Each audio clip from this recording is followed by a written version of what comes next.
Okay, we continue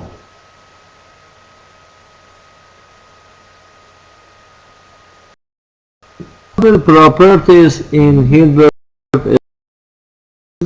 We see this proposition in the last session and the definition of orthonormal basis of a Hilbert space. Okay.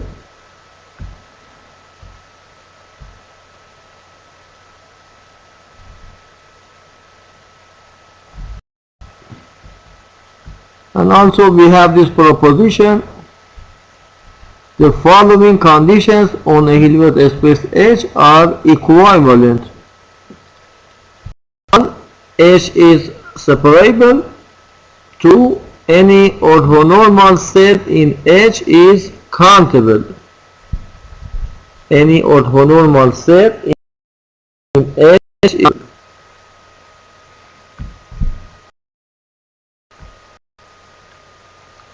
And we have this corollary and remarks. Let's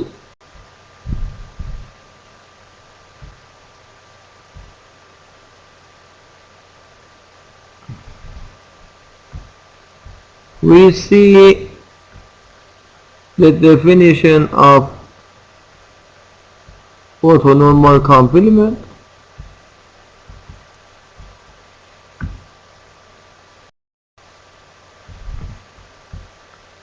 This definition: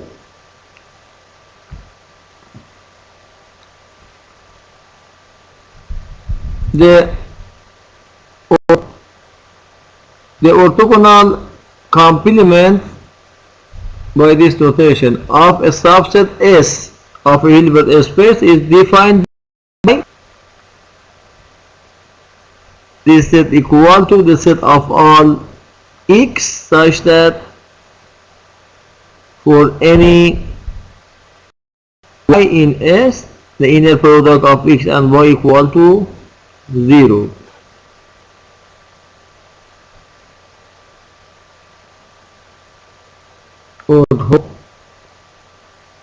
Orthogonal complement. Okay. And we have this exercise. If be a subset of S and S is a subset of H, then we have these equalities and this inclusion. Also, this is always a closed subset of H. This exercise is please solve this as another homework. And we have this theorem: let M be a closed subset of a Hilbert space H, then this is also closed subset.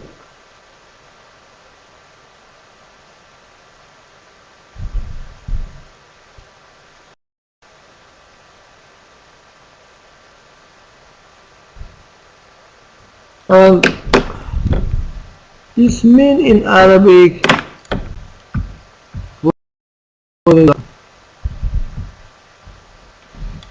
maybe this Ra'si, okay? Ra'si. And in English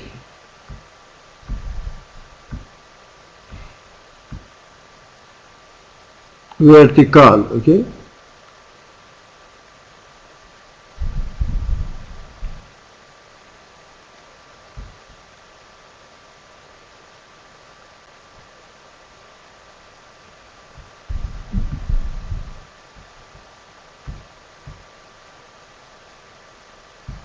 Persian to Arabic. Ra'si.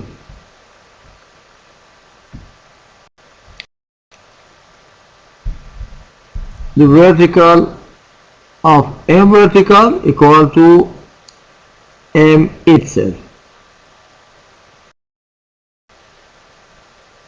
and any vector x in H can be uniquely expressed in the form x equal to y plus z, I belong to m and z belong to m vertical, and if x, y, z are as in 3 above,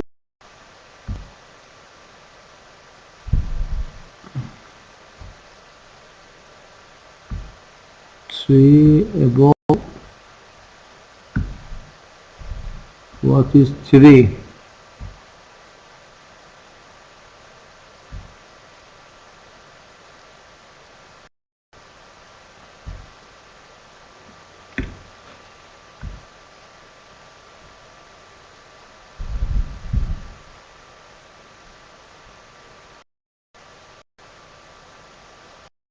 This is this part, okay?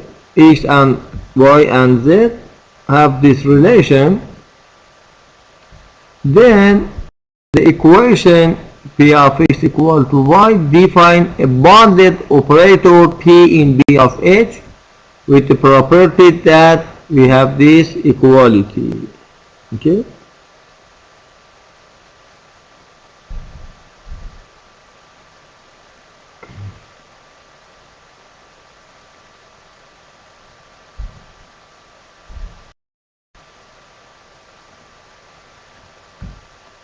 And the proof of this theorem is easy.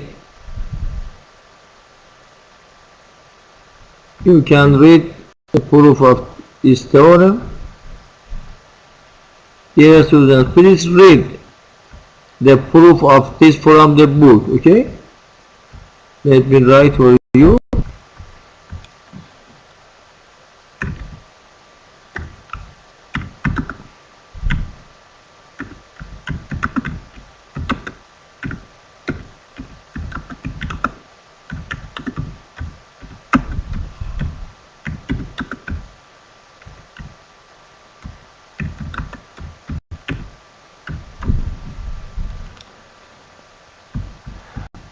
Okay?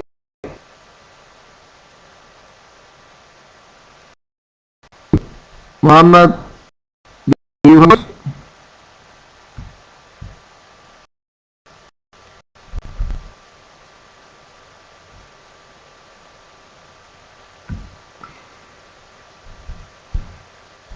we use these relations in,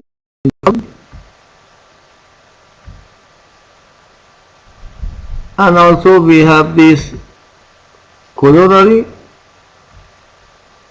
The following conditions on an orthonormal set is in a Hilbert space H are equivalent. This is an base for H, and this is total in H, meaning for, of course, that H equal to the linear span of set, linear span of the set.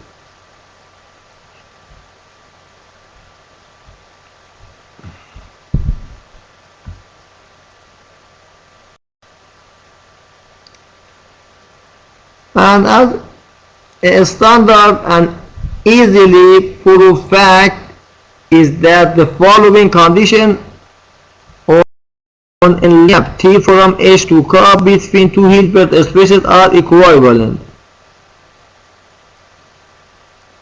T is continuous, or equivalently, if the limit of xn equal to x, the limit of t of xn equal to t of x, any x. And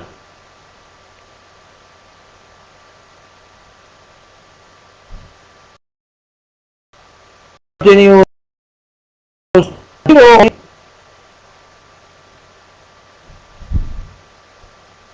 or we have this equality. if xn tend to 0, t of xn tend to 0, please note that 0 is t of 0, okay? And this super equal to this infimum.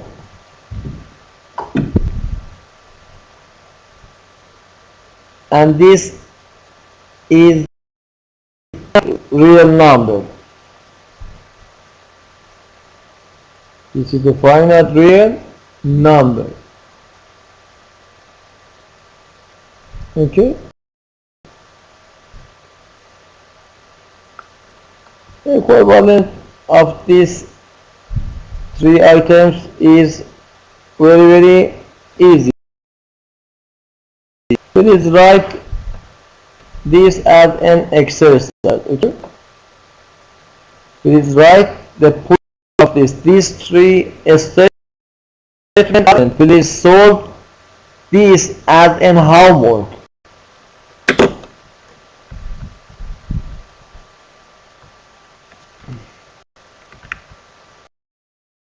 Okay. And we recall that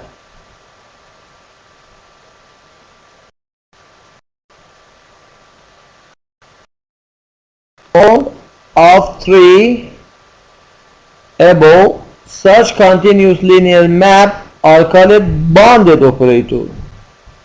If this supremum is finite or this infimum is finite, we have this operator bounded, so that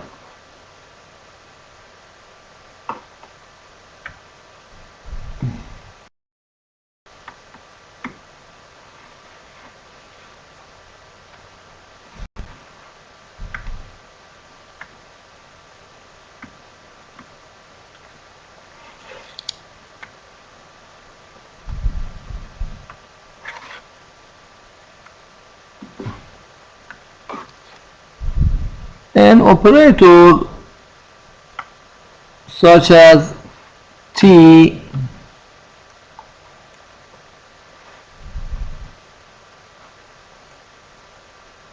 from H to K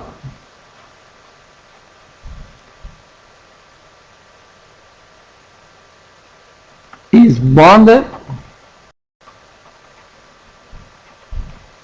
if and only if there exists a constant C such that for each x in H the norm of T of x is less than or equal this.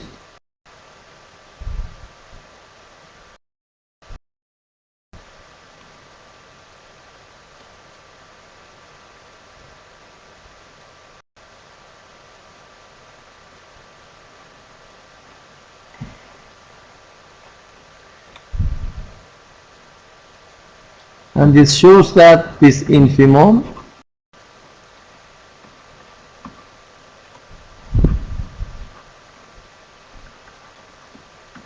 by this property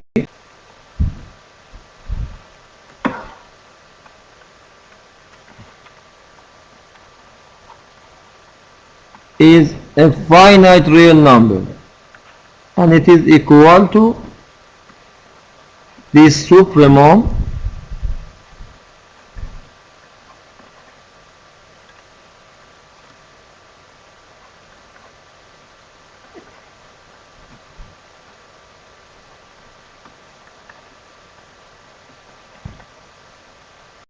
is finite.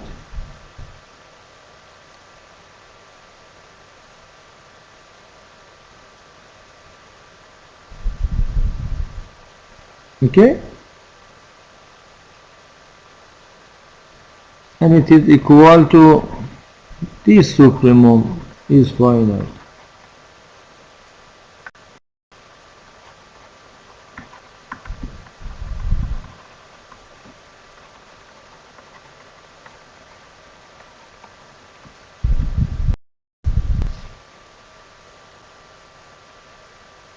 So we can consider any of these statements as definition of bounded operator.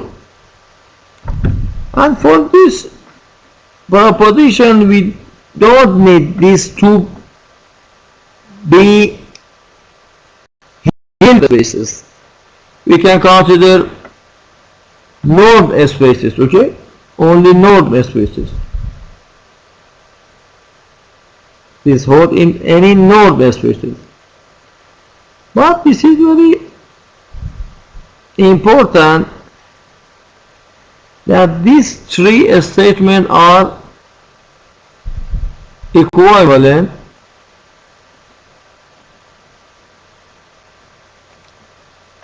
These three statements are equivalent.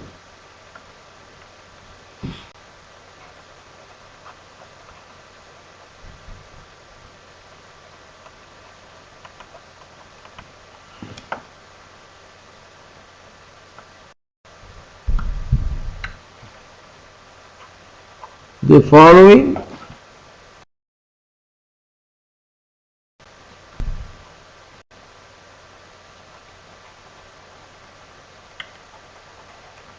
three statements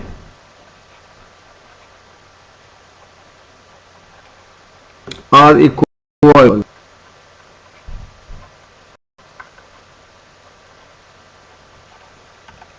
One,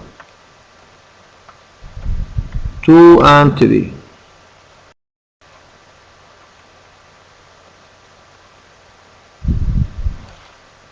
One,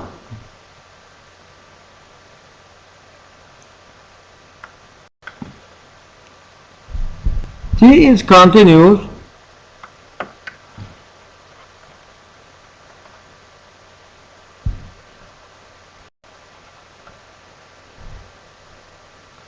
let me write if T from X to Y be a linear map on node spaces. Okay.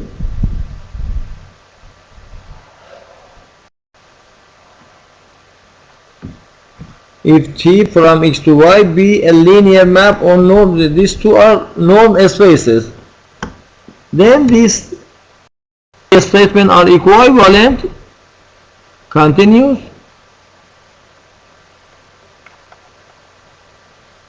on X, on whole of X. 2, T is continuous at one point such as x0, and T is bounded.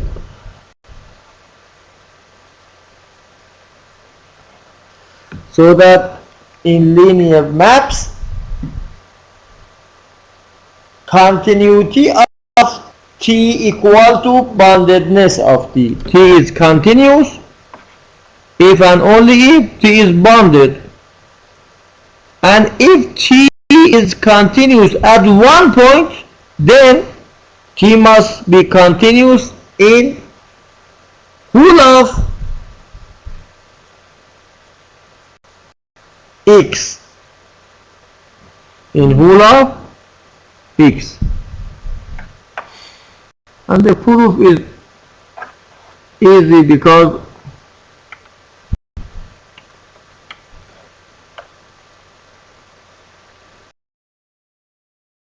T of X minus T of X1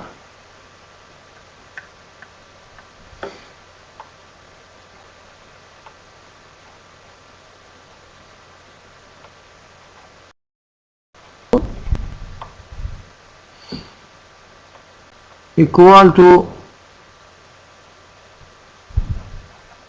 T of X minus minus x1 plus t of x1. So the x0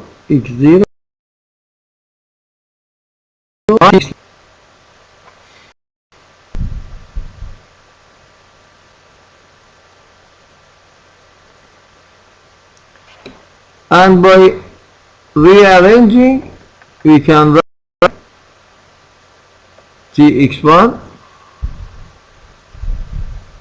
minus tx0 and this is plus, okay, because these two can be omitted, and minus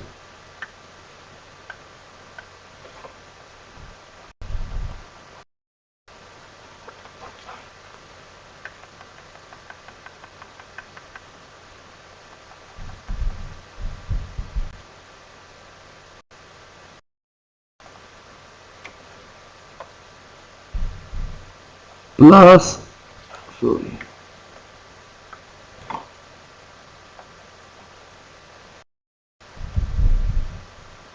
tx0 minus tx1 minus tx0, okay,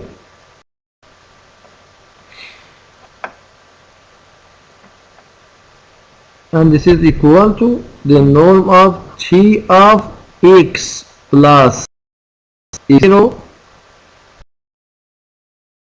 minus x minus 0.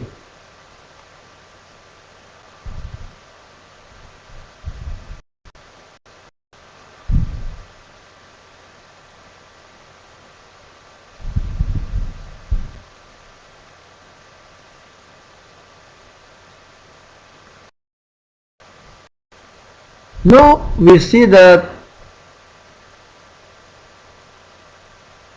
if the norm of x minus x1 is less than delta, then this norm is less than delta, x plus x0 minus x1.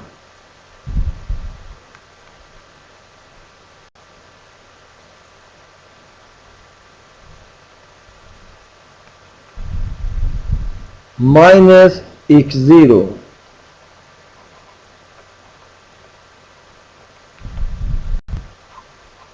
And so norm of t of this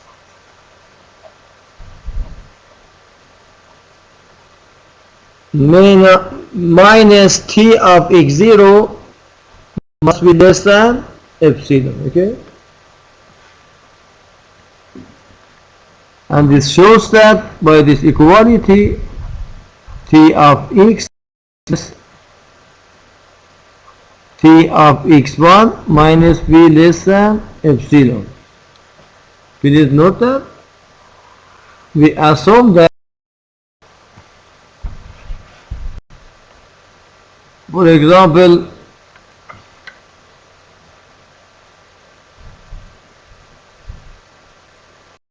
t is continuous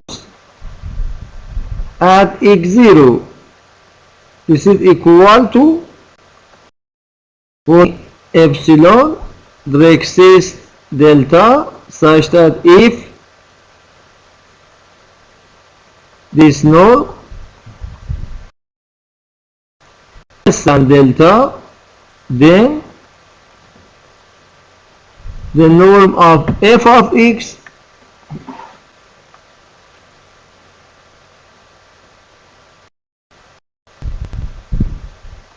minus f of x0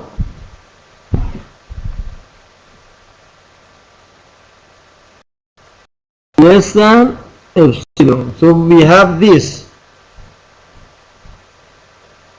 and we see that if x minus for any epsilon, if this less than delta, this delta, okay,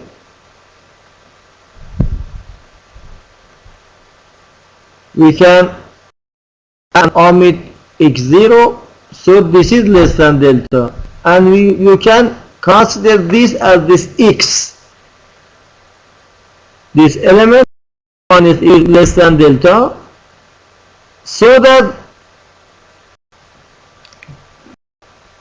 this is T not F. I must correct this. This is F of, not X. Okay.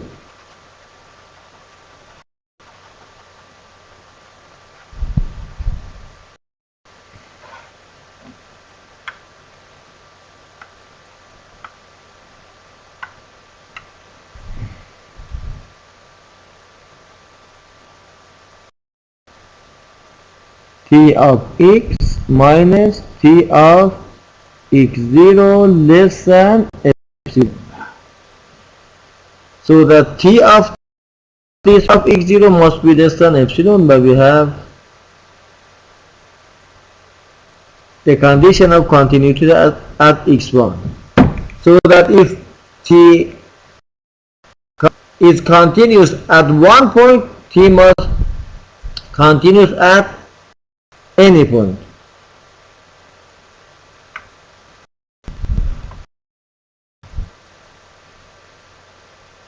And this is the definition of bounded operator.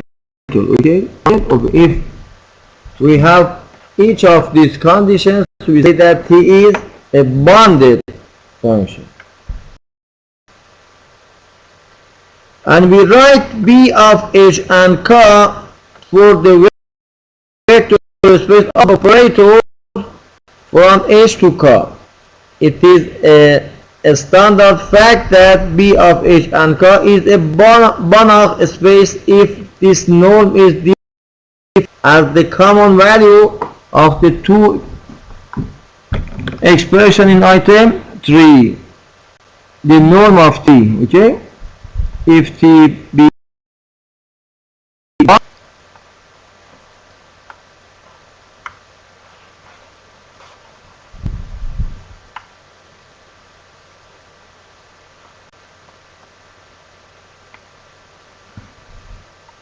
let T from H to K be a bounded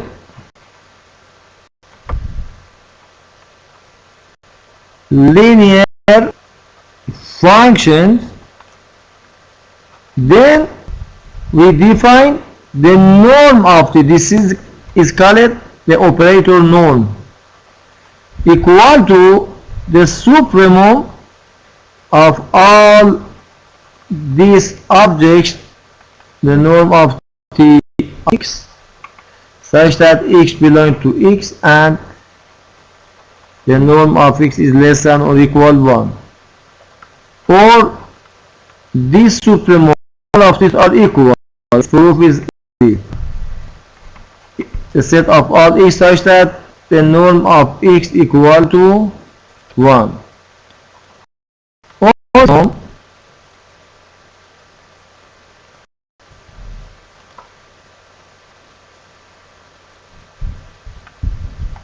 or we can write the supremum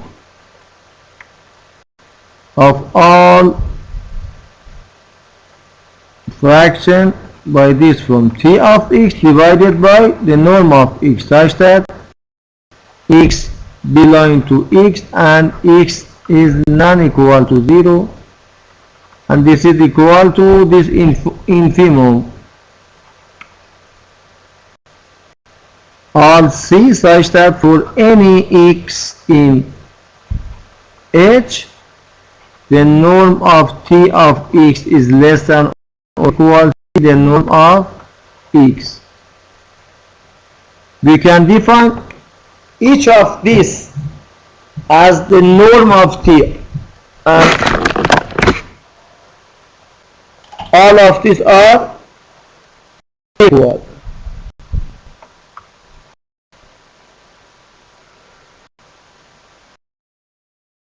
Of H for B of H and H, and note that B of H is a Banach algebra when equated with composition product A O B, Banach algebra. Please note that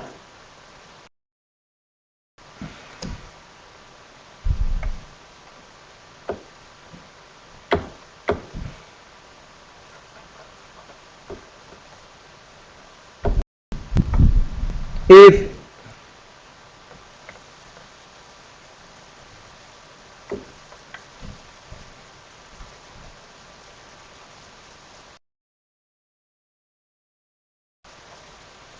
we define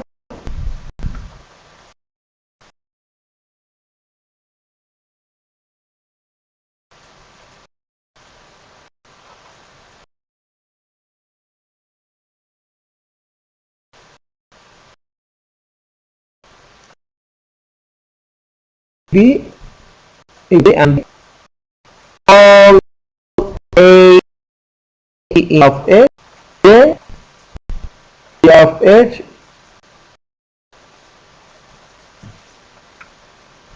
is a Banach algebra,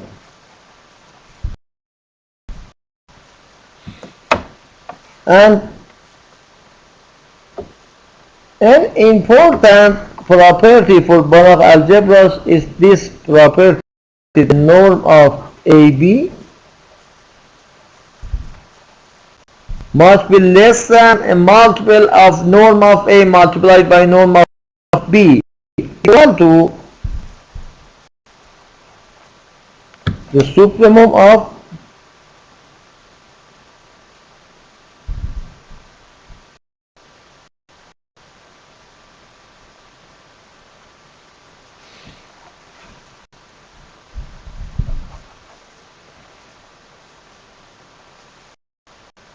norm of AB of X such that X belong to H and the norm of X is less than or equal 1, and this is equal to the supremum of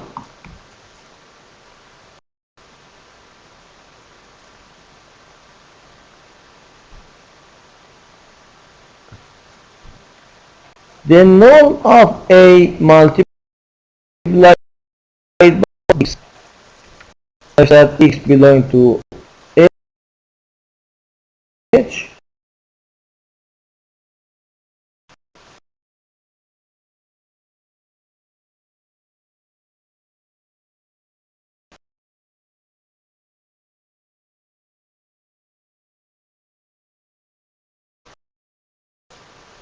for any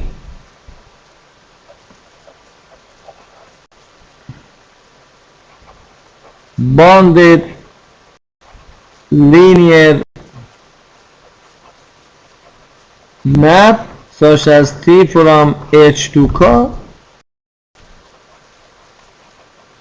we have for any X in H the norm of Tx is less than or equal the norm of T, the norm of X, because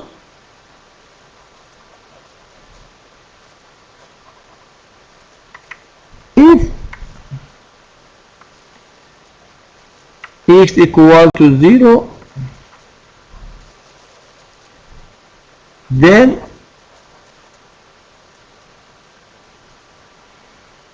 T of X equal to T of 0 equal to 0, so both sides of above inequality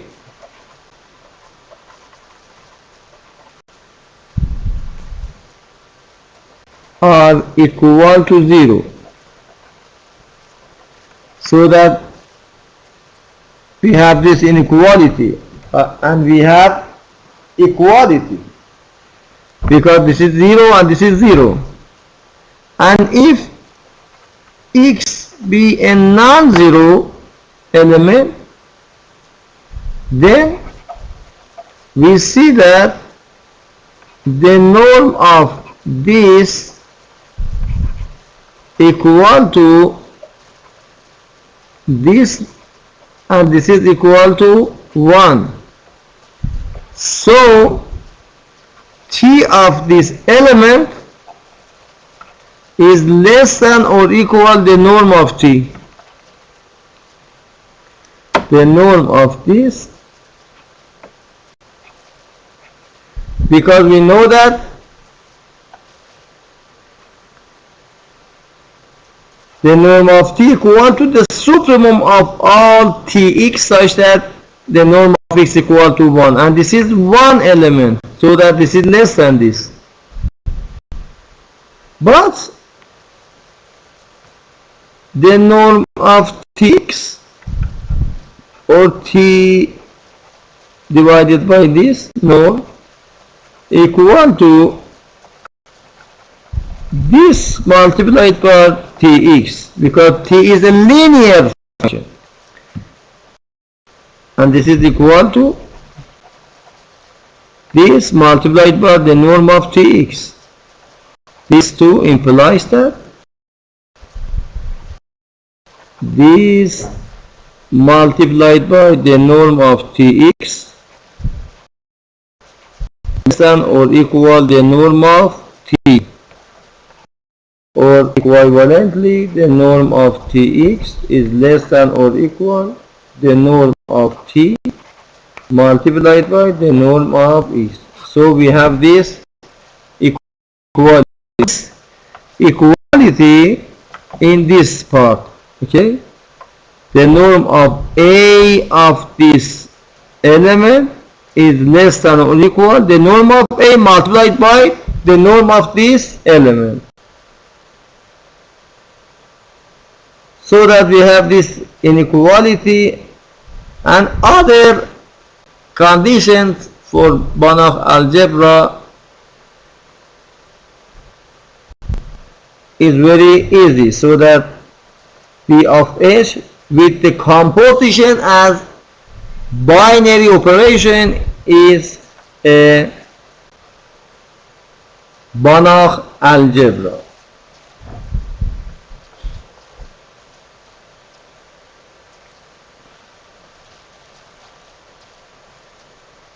And as usual, it is customary to write H star or H prime, the dual of H, equal to B of H and C, the set of all bounded linear functions from H to C, or continuous linear function to C.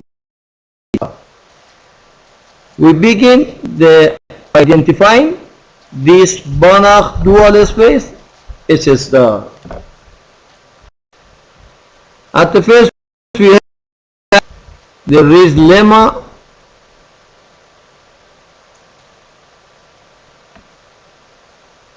If H is a Hilbert space for any y in H, this function defines a bounded linear functional in H star. Phi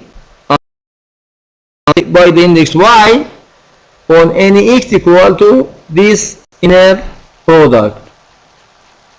And also the operator norm of this functional equal to the norm of y in H. And conversely, it's very important that any linear functional on H must have this form, or there exists a unique element y in H such that phi written as phi by the index y, by the index y. Muhammad, do you have? Okay.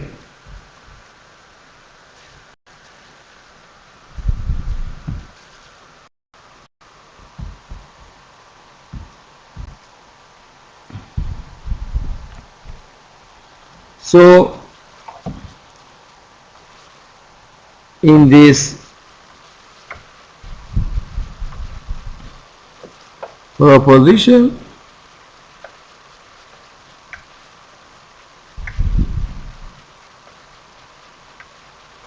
we see that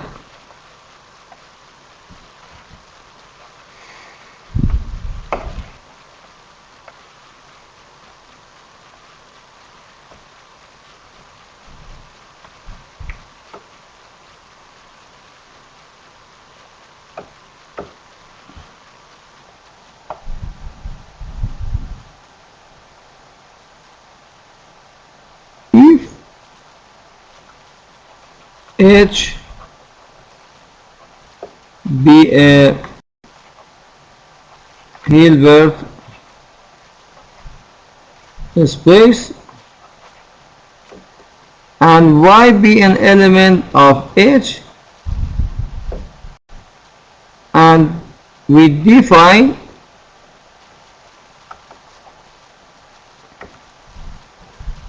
a function phi by the index Y from H to C by this function rules.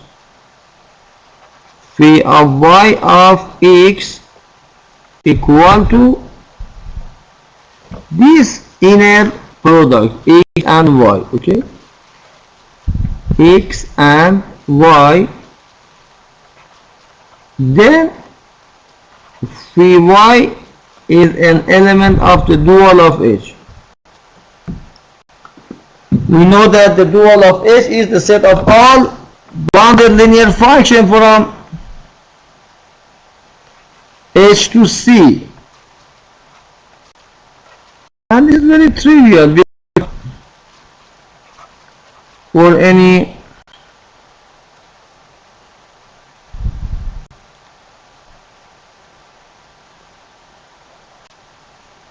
x, x1, x2 in H, and for any alpha we have phi Y of x1 plus alpha x2 equal to x1 plus alpha x2 and Y, and this is equal to x1 y plus alpha x2y, and this is equal to phi Y of x1, this is phi Y of x1 plus alpha phi Y of x2, okay, phi Y of x2, so that phi Y is the bounded, phi Y is a linear function, and also phi Y is bounded because if x belong to H, also if x belong to H,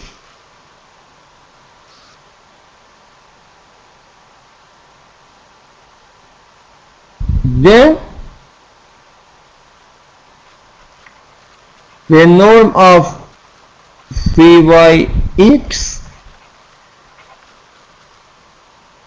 or the absolute value, because phi Y of x is a complex number, okay, phi Y of x is less than, it is equal to this inner product, and this is less than or equal the norm of Y, the norm of x by the Cauchy-Schwarz inequality, so that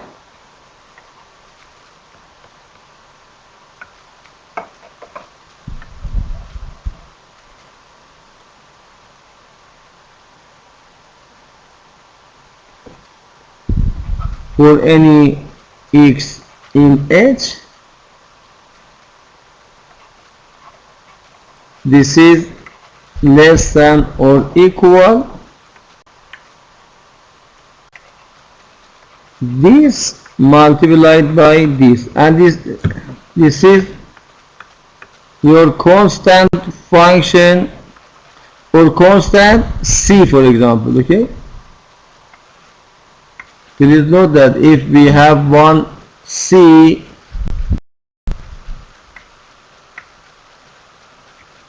if there exists, except for any x, we have this inequality.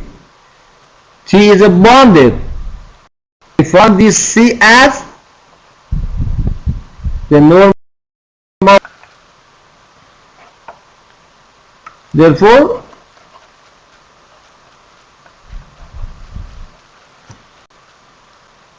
phi y is bounded, is a bounded function, and also the norm of phi y is less than or equal the norm of, because the norm of phi y equal to the infimum of all of c. Okay, it is c again, the norm of t equal to the infimum of all of c. One of these c equal to this, so that this infimum is less than or equal this c. On the other hand,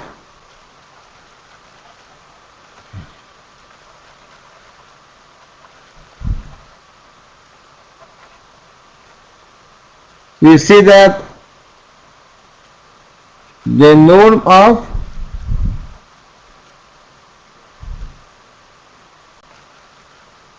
phi y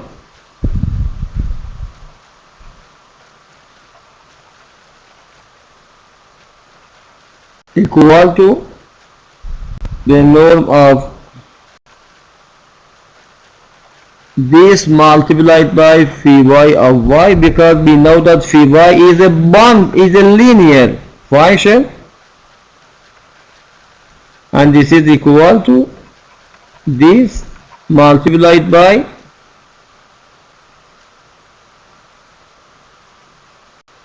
we can write absolute value, because this is complex number. Okay, absolute value.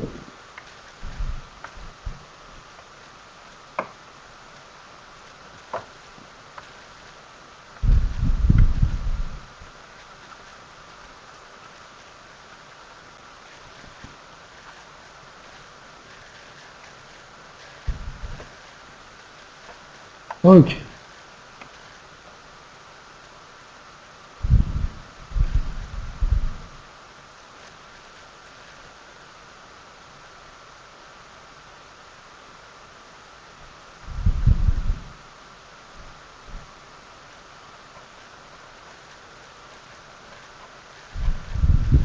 and this is equal to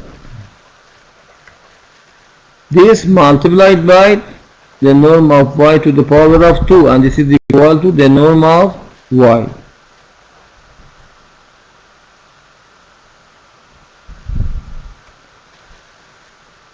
So the norm of phi y equal exactly this norm. Please note that the norm of phi y equal to the supremum of all phi y of x, such that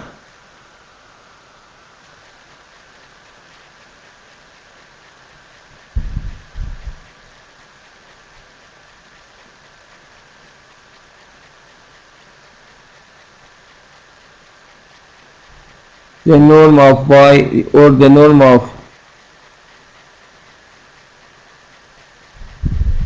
x equal to 1.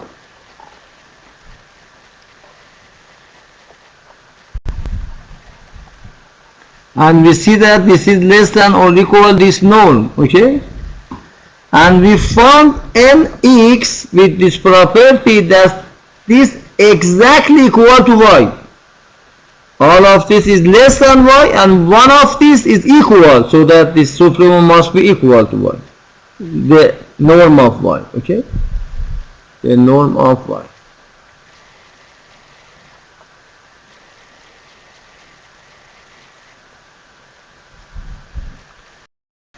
So A is proved, and for the B, conversely, let phi belong to H star.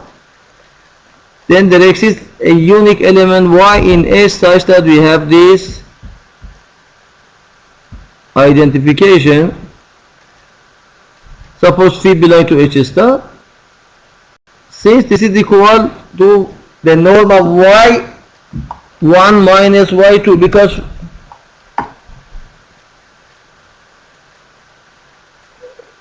this is equal to phi of y8 minus y2. It is very trivial, okay?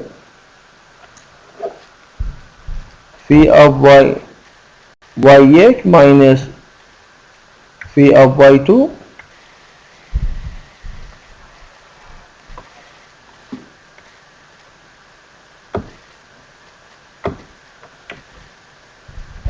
Phi of y8 minus phi of y2 equal to phi of y1 minus y2, so that the norm of this equal to the norm of this, and we see that this is equal to the norm of y1 minus y2.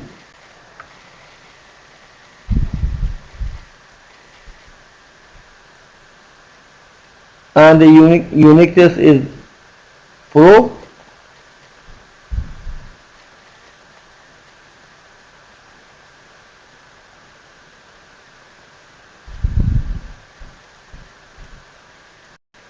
Because if we have two,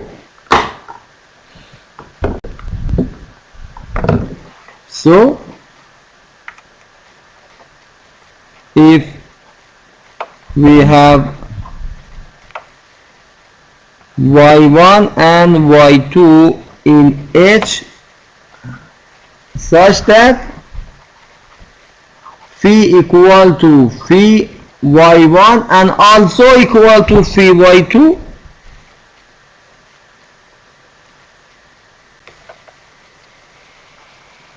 we see that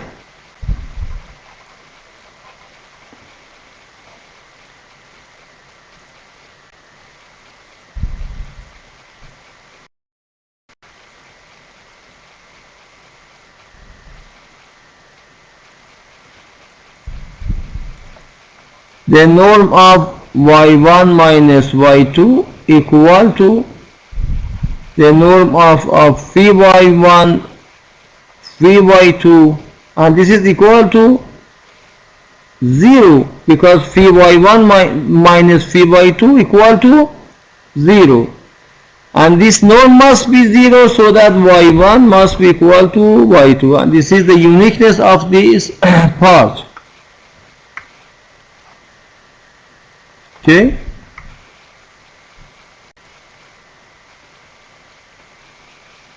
we only have to prove existence. Let M be the kernel of phi. Let pay attention that phi is an element of H star by our assumptions. Since existence is clear if phi equal to 0. If phi equal to 0, we consider y equal to 0, okay? We may assume that phi is non-zero functional, or equivalently the kernel of phi is not equal M, or equivalently the vertical of M is not equal to 0 only, okay? And notice that the map phi is 1 to 1 from M article, M vertical into C. Since this is non-zero, it follows that this is one-dimensional, and because we know that del formato theorem, okay? Let that be unit vector in vertical, the y that we seek it exists must clearly be an element in this space, because in all elements in this space phi of x must be equal to 0.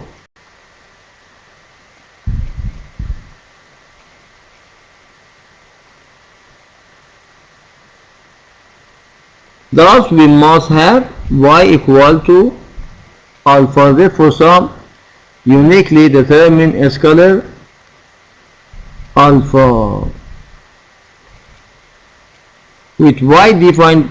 Thus we find that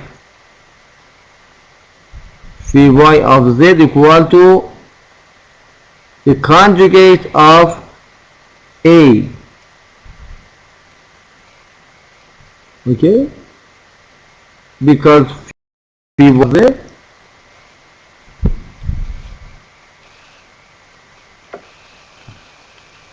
phi y of z equal to phi y of alpha z, and this is equal to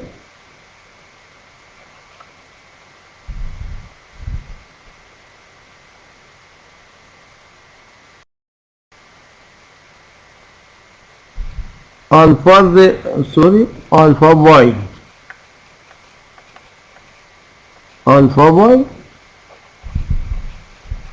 and this is equal to by this function rule phi of y defined for any x and y.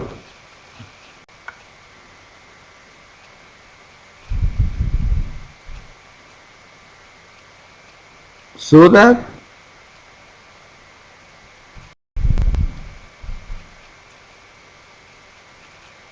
if y equal to alpha z,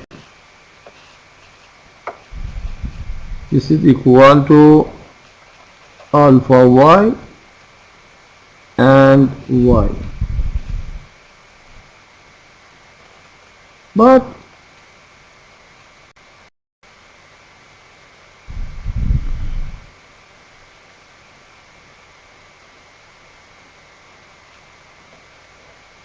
z equal to alpha y,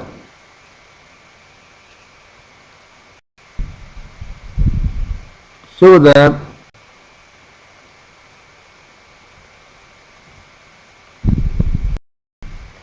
z equal to, no, y equal to alpha z,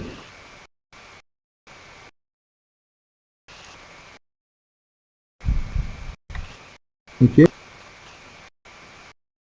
y equal to alpha z, so that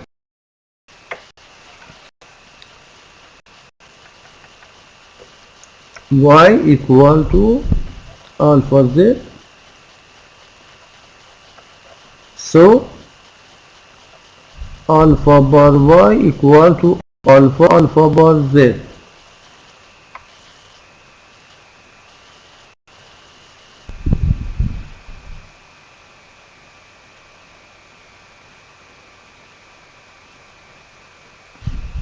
okay, and this is equal to absolute value to the power 2 multiplied by z.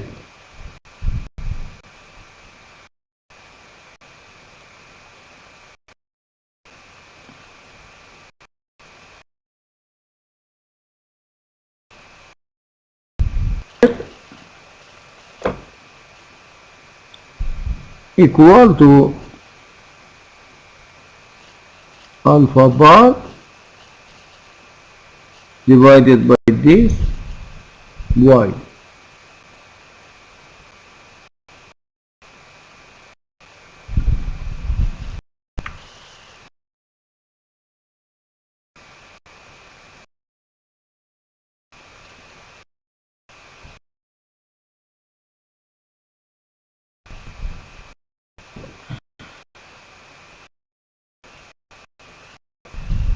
So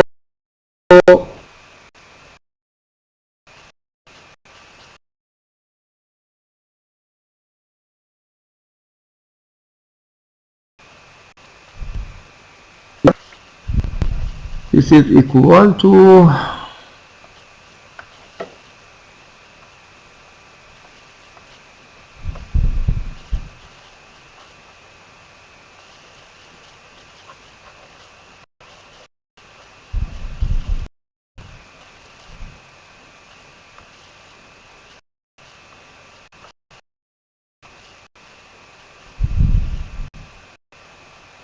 alpha bar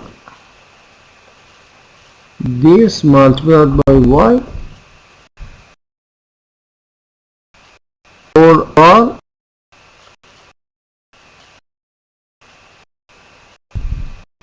I and y.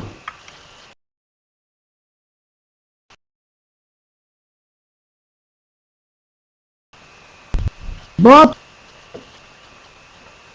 we found an alpha so that phi y of z equal to alpha bar. Hence we must have alpha equal to phi of z bar. You can take in both sides of this equality.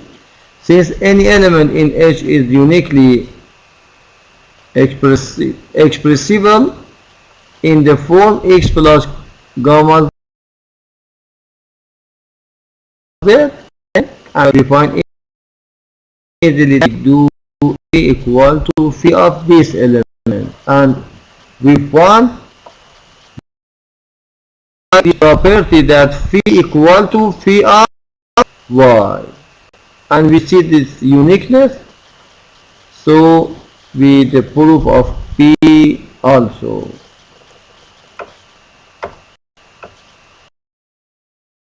My students,